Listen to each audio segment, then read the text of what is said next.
Bonjour à tous, chers coulés, très chers fans de football. Bienvenue dans cette vidéo dans laquelle nous parlerons de l'arrivée de Victor Roquet et son impact sur l'équipe. 2005, un an avant le coup de boule de Zidane, l'année dans laquelle l'une des plus grandes finales de Ligue des Champions eut lieu, l'année ayant accueilli le premier but de Lionel Messi en professionnel, une année ayant vu la naissance d'un jeune prodige brésilien qui marquera sûrement l'histoire du football, Vitor Roque. Vitor Hugo Roque Ferreira, plus communément appelé Vitor Roque, voit le jour le 28 février 2005 dans la ville de Timóteo au Brésil. Le Brésil est le pays du football. Favelas et rues, les ballons de football résonnent. À l'instar de tous ses amis, très petit, Vitor Roque commence à jouer au football. Son premier club fut l'América Mineiro.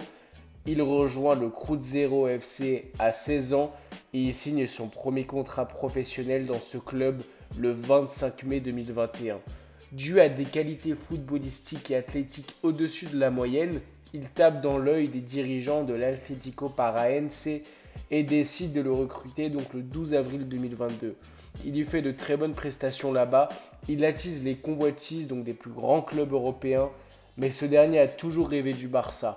Des rumeurs apparaissent donc durant le cours de la saison 2022-2023. L'officialisation arrive donc le 12 juillet 2023 contre 30 millions d'euros plus 31 millions d'euros de bonus. Nous sommes donc fin décembre 2023. Vitor Roque a effectué ses premiers entraînements avec l'équipe Blaugrana. Les attentes et la hype sont à leur paroxysme. Une attente démesurée ou au contraire justifiée. Comme il est dit précédemment, l'excitation est à son paroxysme. Et cela n'est pas normal car dans un monde sensé, le Barça serait en train de faire une bonne saison à batailler contre le Real pour la première place, donc pour le podium. Lewandowski serait en train de faire une bonne saison dans sa globalité, tout au Barça tournerait bien. Or actuellement c'est tout le contraire.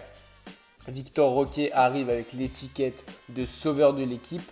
Certains supporters pensent que l'arrivée de Victor Roque sauvera le minable Barça que nous voyons depuis ce début de saison. Donc, premièrement, moi, à titre personnel, je ne pense que Victor Roque ne sauvera pas à lui tout seul l'équipe car ce n'est littéralement pas possible. Le seul joueur pouvant faire ça est Messi, mais Victor Roque n'est pas Messi.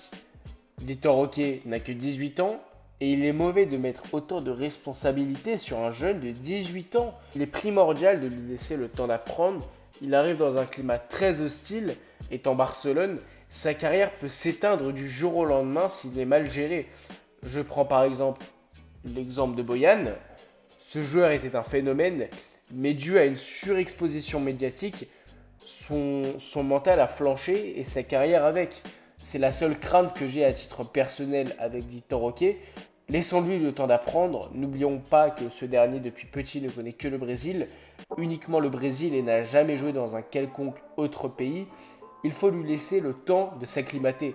Premièrement, car il est jeune, même si il provenait du même pays. Un jeune doit avoir un temps d'adaptation, c'est comme ça. Même si ce dernier provenait d'Espagne ou d'un pays très proche de l'Espagne, il faut quand même lui laisser le temps de s'acclimater. Il est jeune et c'est totalement normal. Secondo, ce dernier n'a jamais joué en Espagne, donc laissons-lui le temps de s'adapter au championnat, au style de jeu espagnol qui n'est pas le même qu'au Brésil.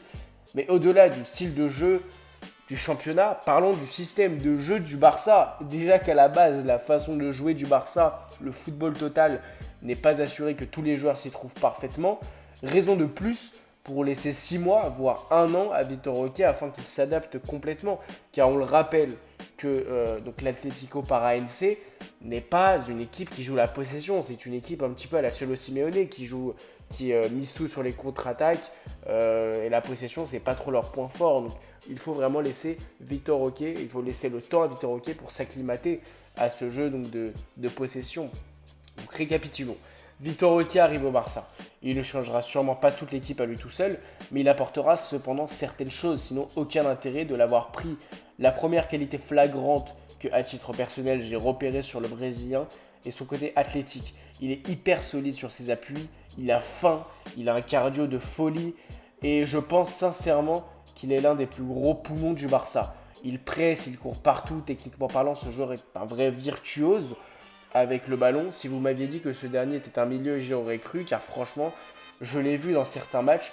Il driblait, il réussissait à garder le ballon dans les petits espaces. Il avait une très bonne lecture du jeu et une impressionnante vista pour un buteur. Et il a une finition de vrai tueur.